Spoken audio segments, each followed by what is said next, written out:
ఏదైతే ఆ రోతనాడు ఈనాడు రామోజీ చనిపోయినా కూడా ఈరోజు రాష్ట్రాన్ని పట్టి పీడిస్తూ రామోజీ కొడుకు కిరణ్ నడుపుతున్నటువంటి పత్రిక ఈనాడు జగన్ది కుటిల పన్నాగం అని పెద్ద హెడ్డింగ్ పెట్టారు. జగన్ది కుటిల పన్నాగం అంటే హెడ్డింగ్ పెట్టి కానుక ఇచ్చేశాక కంపెనీ వ్యవహారాలతో పనేంటి, గిఫ్ట్ డీడ్ చట్టబద్ధతను సివిల్ కోర్టులో తేల్చుకోవాలి, ఏకపక్షంగా ఎంఓఏ రద్దు కుదరదు, సరస్వతి పవర్ విజయముల వాదన, ఆస్తి స్వార్జితం, గిఫ్ట్ ప్రక్రియ పూర్తి కాలేదన్న జగన్, ఎన్సీఎల్టీలో వాడివేడిగా వాదనలు, విచారణ నెల 30కి వాయిదా. ఇక్కడ జ్యోతి ఆంధ్రజ్యోతి వచ్చేటప్పటికి ప్రేమ తగ్గింది చెల్లిపైనే నా పైన కాదు కదా, జగన్ తల్లి విజయమ్మ వెల్లడి, తదుపరి విచారణ 30కి వాయిదా. చెల్లిపైన ప్రేమ తగ్గింది, అమ్మ మీద తగ్గలేదు, జగన్ గారికి అమ్మ అంటే చాలా ప్రేమ అని చెప్పి స్వయంగా విజయమ్మ గారు వెల్లడించినట్టుగా రాశారు. మరి మొన్నటిదాకా మీరు తల్లిని వదిలేశారని చెప్పి ఇష్టం వచ్చినట్టుగా మాట్లాడారు కదా.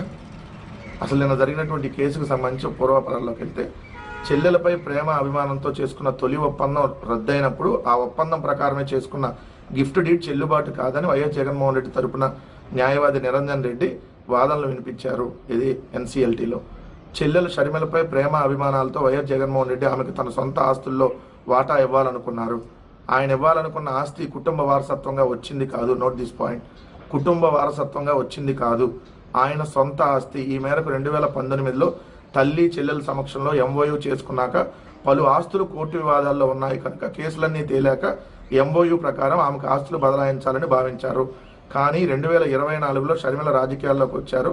జగన్కు వ్యతిరేకంగా ఉన్న పార్టీలో చేరి జగన్ను ఆయన ప్రభుత్వాన్ని బహిరంగంగా తోలనాడుతూ విమర్శలు చేశారు. సయోధ్యకు జగన్ ఎన్ని ప్రయత్నాలు చేసినా కుదరలేదు. వారసత్వంగా వచ్చిన ఆస్తుల్ని తండ్రి ఎవరికి ఇవ్వాల్సింది వారికి ఇచ్చారని, ప్రేమాభిమానాలతో తాను ఇస్తానన్న ఆస్తులు ఆమె అంతలా తోలనాడుతున్నప్పుడు ఇవ్వాల్సినటువంటి అవసరం లేదని జగన్ భావించారు. తీరు మారకపోతే ఎంఓయూ రద్దు చేసుకుంటా అని కూడా చెప్పారు. దీంతో షర్మిల తన తల్లి విజయమ్మపై ఒత్తిడి తెచ్చి సరస్వతి పవర్లో షేర్లను చట్టబద్ధంగా బదిలీ చేయించుకున్నారు. షేర్ సర్టిఫికెట్, షేర్ బదిలీ ఫారం పోయిందని చెప్పి అక్రమంగా బదిలీ చేసేసుకున్నారు. ఇది చట్ట విరుద్ధం. 51% షేర్లు ఉన్న వ్యక్తికి కనీసం సమాచారం ఇవ్వకుండా బదిలీ చేయడం న్యాయ విరుద్ధం అని జగన్ న్యాయవాది పేర్కొన్నారు.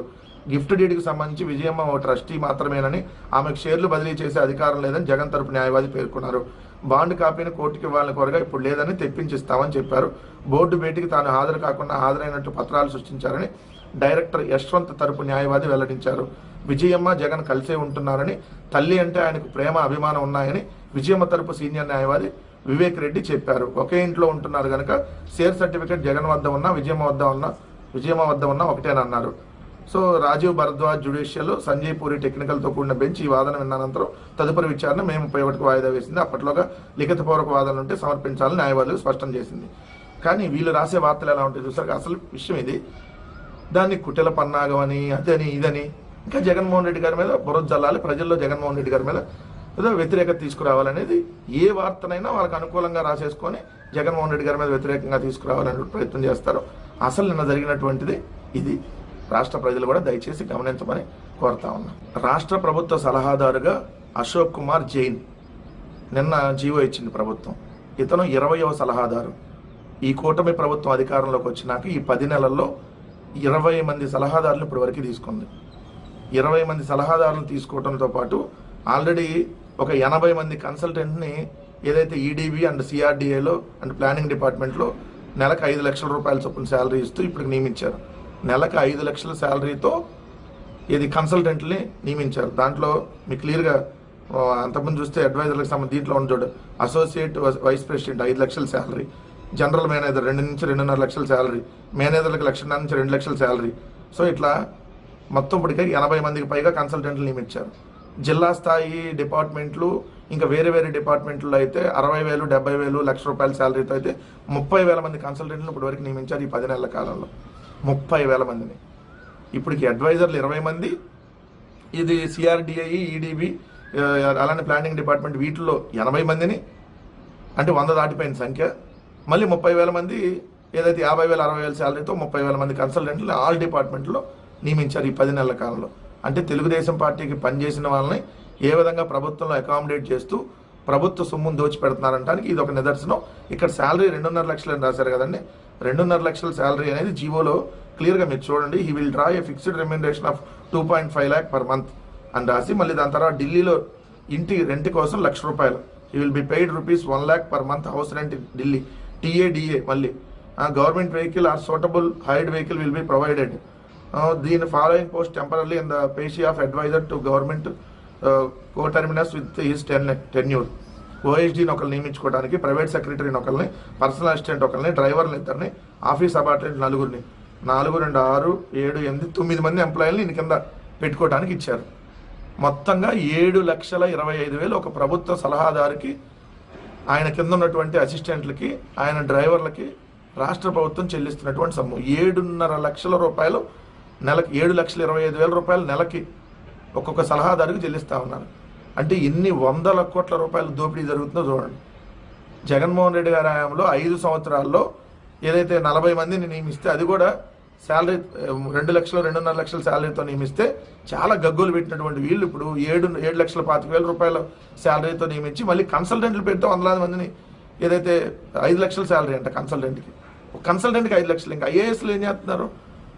ఐఏఎస్లతో పని లేకుండా మొత్తం కన్సల్టెంట్లు అంటే మీరు అన్నట్టుగా సలహాదారులతో ఈ రాష్ట్ర ప్రభుత్వం దోచిపెట్టేటటువంటి కార్యక్రమం, దుబారా చేసేటటువంటి కార్యక్రమం కాక ఇంకేంటి? జగన్మోహన్ రెడ్డి గారి హయాంలో కన్సల్టెంట్లు లేరు.